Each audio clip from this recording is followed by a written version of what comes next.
into the next winter.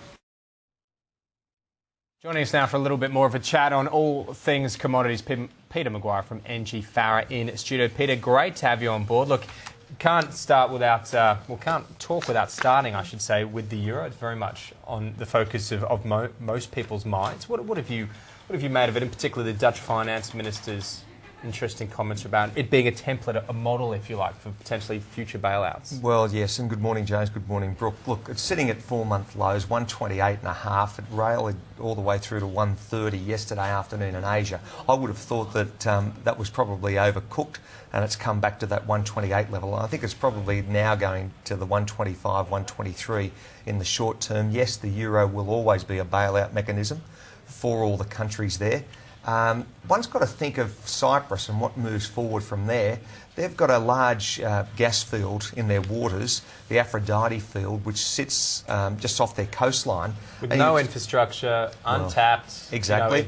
People know it's there, but no one at the moment can actually get it out. Well, exactly right. And you're talking probably 2018 at least, or maybe even blow it out to 2020 till it actually is retrieved. And then the cost of that. But the sheer problem is that you've got so many of these gas fields, even off the coast of East Africa, that are in the production queue. So that's going to hamper things. And then you worry about the cost of natural gas. And I think that the way that's trading at the moment, it's probably going to sit. You can't really forecast that far out, but I don't think it's going to go massively to the upside. I think it's probably stay at these sort of levels. So what's the relevance of bringing up that Cyprus gas field? We're just talking about how that the Cyprus deal and what's gone on in Cyprus affects. Well, you think about what they've got to sell or how to raise capital, and you're talking an $80 billion field.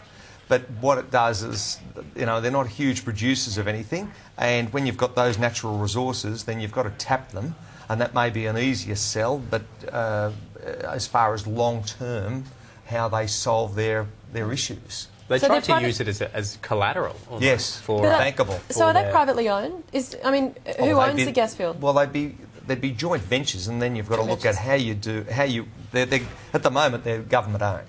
Yeah. But how you actually retrieve them would have to be, JVs with oil exploration companies, and who'd go in there and say, right, we'll pony up the money to make this actual deal take place. And so they decided not to use them as capital because it just seemed too far off? You haven't really actually got anything. Yeah.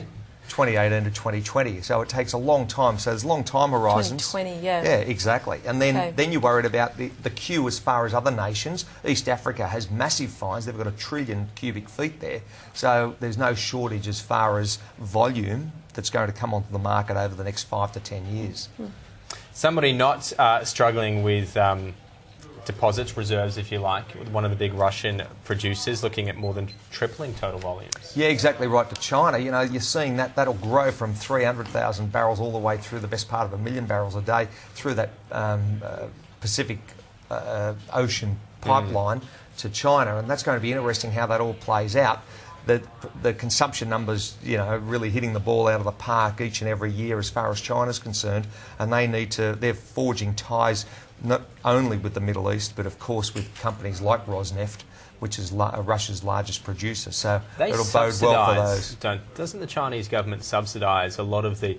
One of the obvious cases is Petrol, although oil obviously has a role to play there, but they subsidise, but it's becoming so expensive for them to continue to subsidise some of the energy usage that they might actually have to take that subsidy away or lessen it, which means that you could see demand for some of that energy use fall because people simply can't afford it. Well, that's true, and you think about the price, though China's been very...